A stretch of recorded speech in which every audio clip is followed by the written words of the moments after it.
Lesson 4.5, a book review. George's secret key to the universe. George Dad is an ardent environmentalist. म्हणजे जॉर्जचे वडील हे एक उत्साही पर्यावरणवादी होते. In fact, both his parents are convinced that modern inventions of science and technology have caused a lot of damage to the earth. जॉर्जच्या आईवडिलांचं दोघांचंही मत असं होतं की जे आधुनिक शोध लावले जातात सायन्स आणि टेक्नॉलॉजीमध्ये जे आधुनिक सायन्स अँड टेक्नॉलॉजीमध्ये जे शोध लावले जातात त्याच्यामुळे आपल्या पृथ्वीचं खूप नुकसान होत आहे. They are committed to cause of saving the planet. त्यांनी निश्चय केला होता की आपल्या पृथ्वीला ते नक्कीच वाचवतील. They use a bicycle instead of car. ह्या कारणासाठी ते कारच्या ऐवजी सायकलचा वापर करत असत. There is a ban on T V and computers in their house. त्यांच्या घरात टी व्ही आणि कम्प्युटर्स वापरण्यावर बंदी होती. They don't buy things like bread and biscuit. ते ब्रेड आणि बिस्किट सारखे पदार्थ कधीच विकत घेत नसत. They eat only vegetarian and homemade cooked food. ते फक्त शाकाहारी आणि घरी बनवलेलं ताजं अन्नच खात असत. They even use candles to light the house to avoid using electricity.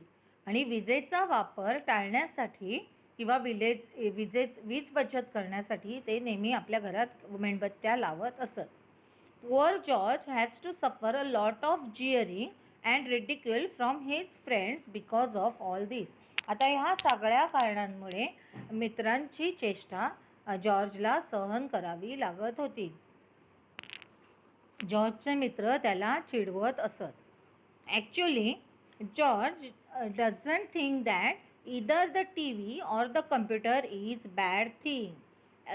खरं तर जॉर्जचं असं स्वतःचं मत असं नव्हतं की टी व्ही आणि कम्प्युटर ह्या वाईट गोष्टी आहेत. He has tried to tell his parents that it is possible to save the earth using the computers and internet. त्याने बरेच वेळा त्याच्या पॅरेंट्सना किंवा पालकांना सांगायचा प्रयत्न केला की कम्प्युटर आणि इंटरनेटचा वापर करून सुद्धा आपण पृथ्वीचं संरक्षण करू शकतो. But no, in their house there can't be any discussion on that issue. परंतु त्यांच्या घरात या विषयावर अजिबात बोललं जात नसे किंवा चर्चा होत नसे. George always likes to know why. जॉर्जला नेहमी ह्याचं उत्तर जाणून घेण्यात उत्सुकता असे. But who is to answer his question. पण त्याच्या ह्या प्रश्नांचं उत्तर कोण बरं देऊ शकेल. His parents think that he is still too young to understand global issues. त्याच्या वडिलांचं किंवा त्याच्या पालकांचं असं मत होतं की जॉर्ज हा अजून लहान आहे. जागतिक गोष्टींवर चर्चा करण्यासाठी जॉर्जचं वय अजून लहान आहे असं त्याच्या पालकांचं मत होतं. One day, George unexpectedly acquires a new friend and next door neighbor Annie. एक दिवशी अनपेक्षितपणे त्या जॉर्जच्या शेजारी एक मुलगा राहावयास आला. त्याचं नाव ॲनी असं होतं. त्याच्या शेजारी ॲनी नावाची एक मुलगी राहायला आली. Annie's father Eric is a brilliant scientist and ever willing to answer all of George question. त्याच्या मैत्रीण ॲनीचे जे वडील होते त्यांचं नाव एरिक होतं. ते एक खूप हुशार सायंटिस्ट किंवा शास्त्रज्ञ होते आणि ते जॉर्जच्या प्रश्नांना उत्तरं देण्यासाठी नेहमी तयार असत. Eric has build a super intelligent computer name Cosmos. एरिकने एक सुपर इंटेलिजंट कम्प्युटर तयार केला होता. त्याचं नाव होतं Cosmos. Cosmos has incredible powers. त्या कॉस्मॉसमध्ये खूप मोठ्या शक्ती होत्या. विलक्षण क्षमता होत्या. It can literally open windows on the universe and take you to any planet. तो जो कम्प्युटर होता, कॉस्मॉस होता, तो ब्रह्मांडाची खिडकी उघडू शकत होता किंवा विश्वाची खिडकी उघडू शकत होता आणि तो आपल्याला कुठल्याही ग्रहावर नेऊ शकत होता. ग्रहावर, ताऱ्यावर, कॉमेट किंवा कॉमेट म्हणजे धूमकेतूवर किंवा कृष्णविवर, ब्लॅक होल म्हणजे कृष्णविवर, त्याच्यामध्ये सुद्धा नेऊ शकत होता. And of course cosmos can also bring you back from there. आणि अर्थातच कॉस्मॉस जो कम्प्युटर होता तो तिथून आपल्याला परत सुद्धा आणू शकत होता. हाऊएव्हर cosmos depends entirely on the information that is fed into it by the people like Eric who do the research and thinking that can make cosmos work. परंतु कॉस्मॉस पूर्णपणे एरिक जो माहिती त्याच्यामध्ये फीड करत होता त्याच्यावर कॉस्मॉस अवलंबून होता. म्हणजेच एरिकने जी इनपुट देत असेल कॉस्मॉसला त्याच्यावर तो पूर्ण अवलंबून होता. Eric who do the research and thinking that can make cosmos work. तरी पण एरिक ह्याच्यावर नेहमी कॉस्मॉस अधिक चांगल्या पद्धतीने कसं काम करू शकेल ह्याच्यावर सतत संशोधन करत असत. Science can be used for good cause and a group of good scientists like Eric have vowed to use it for people's welfare. Science can be used for good cause. सायन्सचा उपयोग किंवा विज्ञानाचा उपयोग आपण अधिक चांगल्या कारणांसाठी करू शकतो. आणि एरिक सारख्या सायंटिस्टचा जो ग्रुप असतो किंवा सायंटिस्ट असतात त्यांनी प्रतिज्ञा केलेली असते की आम्ही सायन्सचा उपयोग हे लोकांच्या भल्यासाठी करू. Unfortunately there is one odd angry scientist who wants to use science for his own selfish motives. परंतु दुर्दैवाने एक असा सायंटिस्ट होता की तो सायन्सचा उपयोग तो स्वतःच्या स्वार्थी हेतू पूर्ण करण्यासाठी करत असे. He is planning to steal Cosmos and all of Eric's research so that he can establish his own rule on another planet. आता तो जो दुष्ट सायंटिस्ट होता तो कॉस्मॉस चोरण्याचं प्लॅनिंग करत होता आणि एरिकचं जे संशोधन केलेलं होतं दुसऱ्या ग्रहावर प्रवेश करण्याचं जे एरिकचं संशोधन केलेलं कार्य होतं आणि जो कॉस्मॉस होता त्याला चोरण्याचं तो प्लॅनिंग करत होता. It so happens that only George can do something to overcome the wicked plans of the nasty scientists. ह्या दुष्ट सायंटिस्टचे प्लान उधळून लावण्यासाठी जॉर्ज काहीतरी प्रयत्न करण्याची जॉर्जला इच्छा होती. If you want to know what adventures he undertakes and what strategies he has to use to stop the power of hungry scientists, you have to read the novel George's Secret Key to the Universe.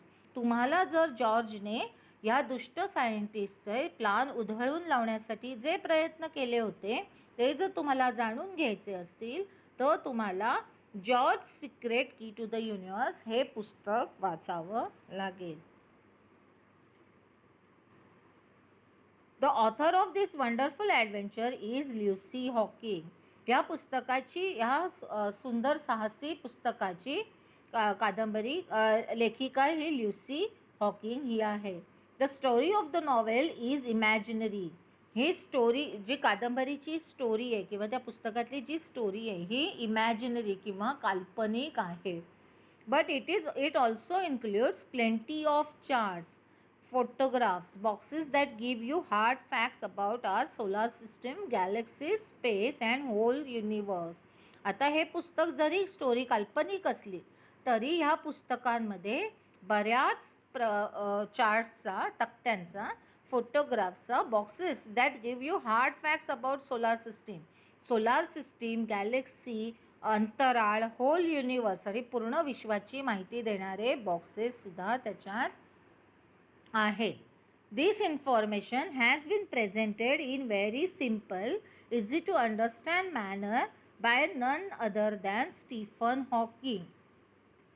आता ही जी पुस्तकात माहिती सादर केलेली आहे ती अधिक चांगल्या पद्धतीने समजण्यासाठी सोप्या आणि सहज पद्धतीने स्टीफन हॉकिंग यांनी या पुस्तकात माहिती दिलेली आहे. Who is Stephen Hawking? who is said to be one of the greatest scientists of our times. Stephen Hawking हे त्यांच्या काळातले एक महान शास्त्रज्ञ होते. His achievements are all the more astounding